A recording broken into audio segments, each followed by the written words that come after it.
Hayley Williams is one of the most recognizable faces of pop punk and emo. From her teenage years right up to the present day, she's been at the forefront of the scene, recording classic after classic and pushing the genre forward. But it hasn't always been easy. As a young woman in a male-dominated scene, things got pretty rough for Hayley, and when her bandmates and loved ones turned on her, the whole situation began to spiral out of control. Hayley's story is one of resilience and triumph, but it's also one of crippling mental health issues, personal betrayal, and media backlash. So just what happened to Hayley, and how'd she get through it, becoming the person she is today? To find out, we've got to go all the way back to the early 2000s, to Franklin, Tennessee, and to a mother and her young daughter fleeing from a broken home. Hayley achieved massive success very early on, but this success didn't come for free. Instead, she witnessed the dark side of the industry, experiencing label control and scene sexism firsthand, and making real personal sacrifices. The future star was only 13 when she and her mother moved to Franklin, Tennessee. They'd fled Mississippi after life with Hayley's stepfather became too much to bear, and relied on the kindness of friends, strangers, and local church groups in those difficult first years in Franklin. The lack of stability in Hayley's childhood would contribute to some of the issues she experienced later on. In Franklin, though, music offered an escape and a sense of belonging. She began writing songs and making music with her friends at school and around the neighborhood. It didn't take Hayley long to get noticed. She began working with managers Dave Stunebrink and Richard Williams and writing tunes with a team of songwriters in Nashville. But even bigger things were just around the corner. Atlantic Records saw the star potential in Hayley and signed her up. But immediately something wasn't right. They wanted her to be a solo artist, a brand new pop star. She wanted to be a pop punk artist in a band. And anyway, she had a band. Well, sort of. She had her friends Josh Farrow, Zach Farrow, Jeremy Davis, and Jason Bynum. And she wasn't going to leave them behind. Atlantic understood that Hayley was a talent worth holding on to. They went along with Hayley's wishes, and the five friends hurriedly came up with a name, Paramore, after the French word paramour, or secret lover. Hayley had stood up for herself and for her friends, but it almost backfired straight out of the gate. Jeremy Davis left almost immediately, and sessions didn't go well. The resulting recordings almost got the band dropped, but they pulled it together to produce All We Know Is Falling, a minor hit and the first chapter in an epic story. But it was the next album that was going to launch Paramore, but mainly Hayley Williams, into the mainstream stratosphere. Riot is a step away from the unassuming post-hardcore of the debut. It's an opinionated, brash, pop-rock monster of an album, and the first to feature guitar from Taylor York. It also featured Jeremy Davis, the bass player had returned shortly after All We Know Is Falling, then left again, and then came back just in time for the second album. It wouldn't be the last time Davis's erratic behavior kept everyone guessing. Together, this new collection of musicians recorded the single Misery Business, an instant scene classic, but a song that would come back to haunt Paramore. Well, who am I kidding? It would come back to haunt Hayley. Hayley had broken the rules to keep her friends on board. She'd stood up to the record execs, and she'd won. But had she won? Really? Hayley was now a product. She was a marketable commodity. The label loved the way she seemed to tread the line between sassy, alternative rock icon, going her own way, and smart, wholesome Tennessee girl with her morals in check. Basically, they packaged her as someone everyone could love. But you can't be someone everyone loves forever. That's just not how life works. Sooner or later, some people are going to turn away. Sooner or later, some people are going to start hating.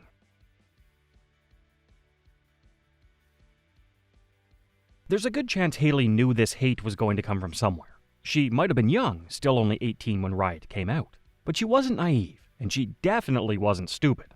But perhaps she never realized that hatred could also come from within the band itself. In 2010, Paramore mainstays Josh and Zach Farrow left the band abruptly. They explained their actions in a rambling blog post that called the band a manufactured product of a major label. Hayley felt betrayed, and we can't blame her. Hayley had had the opportunity to go the easy way, becoming another pristine packaged pop star, raking in the money and living the high life. Then in 2015, Jeremy Davis left the band. Again. The childhood friendship between Hayley and Jeremy had crashed and burned upon the rocks of more adult concerns. Concerns like business and money. Davis sued his old bandmates over royalties and ownership of the band's material. The case dragged on for 2 years. It was all too much for Hayley. The singer had always struggled with her mental health, showing a strong and assertive public face to hide her inner demons. Now those inner demons came spilling out, as her old friendships broke apart around her. She began to struggle with depression, almost retiring from the band in 2015. But old friendships weren't the only relationships that were breaking down. Since 2008, Hayley had been involved romantically with Chad Gilbert of New Found Glory. In Gilbert, Hayley thought she found stability, a relationship that reflected that of her grandparents, who got together young and stayed together. Basically, the only stable relationship Hayley had ever seen in her younger years. Gilbert and Williams married in 2016, but separated only a year after allegations of Chad's cheating turned out to be true. The traumatic breakup only made matters worse for Hayley. Her depression grew out of control, and the singer even began to experience suicidal thoughts. The surge of success, followed by personal betrayal and a lack of control over her own destiny, were pushing her to the brink. Fortunately for Hayley, she didn't let those demons consume her. She sought the professional help she needed, entering therapy, and started on the road to recovery. Suddenly, the world didn't seem quite so dark for Hayley Williams. She was a survivor, a fighter, and now she felt she could make a real difference. But what kind of difference would that be?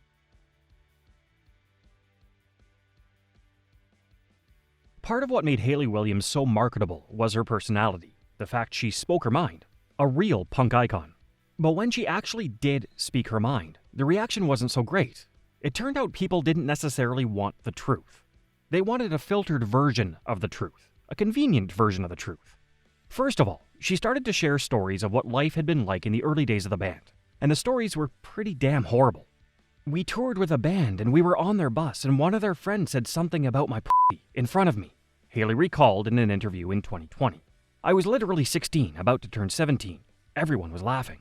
No one paid attention." Hayley's stories of sexism and misogyny, from a time she was still a minor, let's not forget, were met with a divided response. Some people, hopefully most people, were moved by what she'd gone through and applauded her for speaking out. But a vocal minority were less impressed. Why did she take so long to tell these stories? Some asked with an astonishing lack of empathy. If she didn't like the attention, why become a singer? This wasn't the last backlash Hayley would experience. Later in 2020, Hayley addressed her discomfort around the song Misery Business. This discomfort came from what Hayley called the internalized misogyny of the song, which is a fair point. The song's lyrics, "Once a whore, you're nothing more, I'm sorry, that'll never change," didn't really sit well with the feminist icon she would later become. She decided to draw a line under the song and stop playing it live. Again, opinions were divided. Great, some said, applauding Hayley for evolving as a person and having the self-awareness to address this. No, others said, she was rewriting history. She's trying to pander to some kind of agenda. Again, missing the point that it's her song, her creation, and her views on it are her own. Despite taking a real battering from supposed fans as well as from haters, Hayley kept her head held high. Over the following years, she would use her status to speak out on issues she believed in. She spoke up for social inequality and LGBTQ+ rights, and criticized conservative policies. "If you vote for Ron DeSantis, you're fucking dead to me," she said in a show in 2023. "Drag is not a crime. Gender-affirming healthcare for all, including our youth, is a necessity," she wrote on an Instagram story that same year. She also gave a platform to the Black Lives Matter movement, following the protests around the death of George Floyd. In the wake of the protests, she gave control of her Instagram account to Teens for Equality, an activist group based in Tennessee. Not everyone agreed with these positions and these statements. Not everyone was meant to agree with this, but Hayley Williams is a human being, and human beings are entitled to their opinions. Hayley's stance of, "If you don't like what I stand for, don't come to our shows," was always going to be polarizing. Some fans loved her more than ever before. Others said she'd simply abandoned them, turned her back on her more conservative past, and left them behind. Hayley might not be losing too much sleep over that, though, to be honest. So Hayley had weathered backlash after backlash, but she was showing no sign of backing down. Hayley was always smart and self-aware, but she wasn't always comfortable in herself, in who she was and what she was doing. When she was still young, she maintained she was just part of a band, and that nothing could change that. But as time went on, she understood the dynamics at play. Sure, Paramore fans loved the whole band, but those other band members came and went, and Paramore kept on rolling.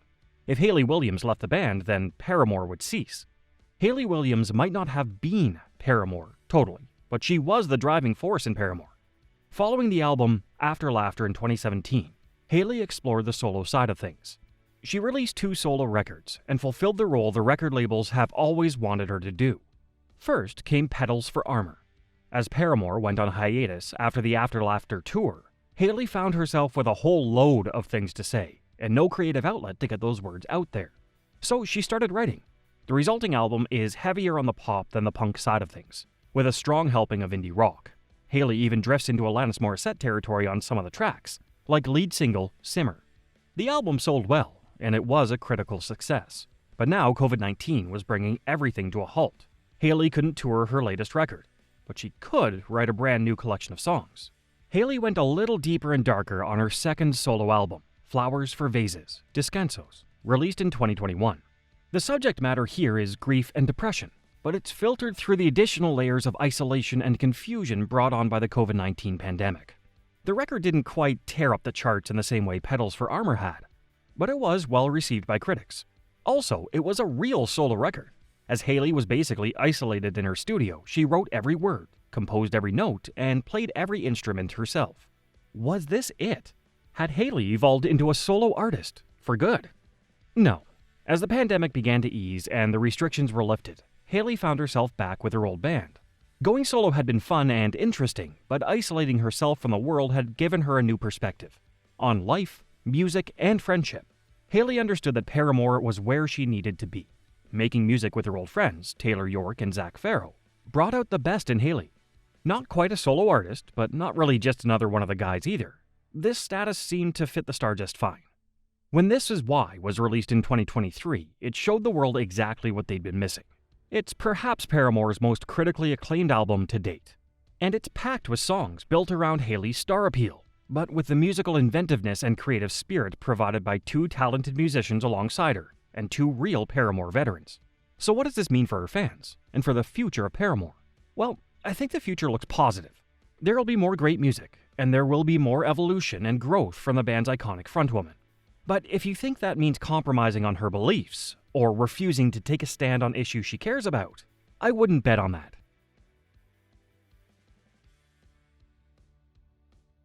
Hayley Williams kind of had her life mapped out for her. From a young age, record execs understood she could be a real star, and they began making plans. For a teenager who had herself fled from a broken home with her mother to a new state and lacked any real stability, it would have been easy to just go along with those plans. She definitely had talent and star potential, and pop punk and emo were really blowing up. It was perfect. She could just be a puppet for the record company, another cog in the machine of manufactured pop and rock. But she didn't. She said no, basically right from the outset. Right from the moment she told Atlantic that if they signed her, they signed her friends too. She put her foot down. She stood up for what she believed in, even if that meant laying everything on the line. It was a gamble that paid off for Hayley. She became a megastar on her own terms, making the music she wanted to make. But when everything started to fall apart in the mid-2010s, when she began to stare into the abyss of mental health issues and trauma, she probably found herself questioning whether it was all worth it. Hopefully, now older and wiser and more comfortable with her position in this world, she has her answer. Hopefully she's decided it was worth it, that the trouble and pain has made her stronger. And with that strength comes robust opinions and sometimes divisive statements. Whether you agree with every word Hayley's ever said or not, you have to admit it. You can't have a strong, independent emo icon without strong, independent opinions too. It's been a difficult journey for Hayley Williams. There have been monumental highs and crushing lows. But she's still here, and she's still fighting, and she's still standing up for what she thinks is right. That deserves a whole lot of respect. Thanks for joining me on this journey into the fascinating and sometimes harrowing story of Hayley Williams. What do Hayley and Paramore mean to you? And how about the wider issues around politics and music? Should stars speak out or just keep their opinions to themselves? Let me know in the comments, and please like, subscribe, and stick around for another examination of all things pop punk and emo.